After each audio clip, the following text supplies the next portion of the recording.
I'm going to try to do a very quick video here covering this typical Cambridge problem.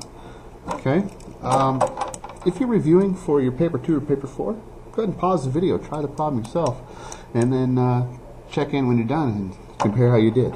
Okay, with that said, I'm going to get started. Look, the first part says find the equation of the line that contains those 2 points.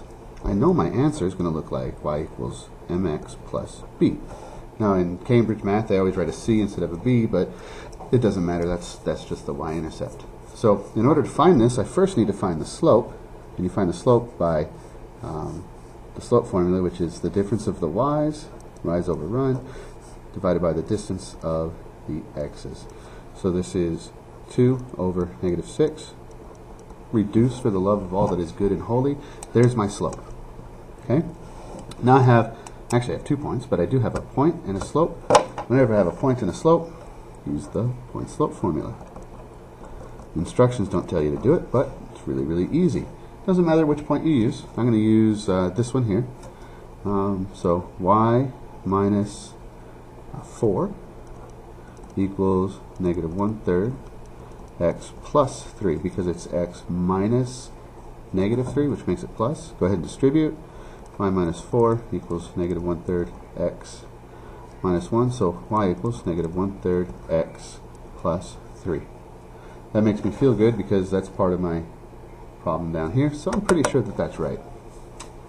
Now it says, for the second part, it says find the distance between those 2 points. I'm going to go ahead and use my graph to draw a little picture right here. So look, I've got 3, 2, 1, 2, 3, 1, 2 right here, and I've got negative 3, 1, 2, 3, 1, 2, 3, 4 right there. I have to find the distance between these 2 points. This distance right here. Now here's the thing. In the United States, in Algebra 1, you often learn the distance formula, but with Cambridge math you don't. Regardless, the distance formula comes from the Pythagorean theorem, and you can draw a right triangle right here. So you know you have a squared plus b squared equals c squared. So this could be a and this could be b. So a is 2, 2 squared. This is 6, I think. Let me count. 1, 2, 3, 4, 5, 6. Yeah, plus 6 squared equals c squared. So doing a little bit of algebra, 4 plus 36 is 40. Now often, in Cambridge they'll ask you to leave your answer in surd form. That just means simplify the square root. So that would be the square root of 4 times the square root of 10. You'll see, so 2 root 10 is the distance.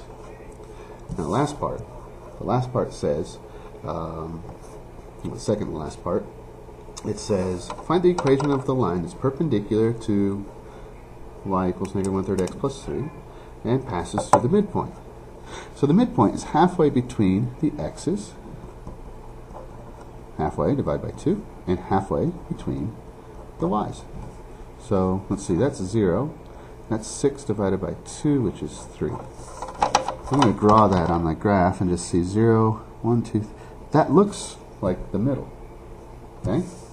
Now if a line is perpendicular, its slope is a negative reciprocal. So instead of 1/3, it's positive 3. So check this out. Y equals mx plus b.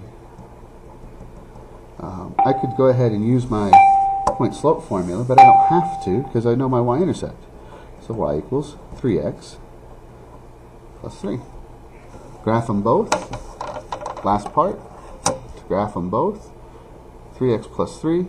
So I'm going to go up 1, 2, 3, and over 1. Connect the dots. This one was the first equation right there. Y equals negative 1/3 x plus 3.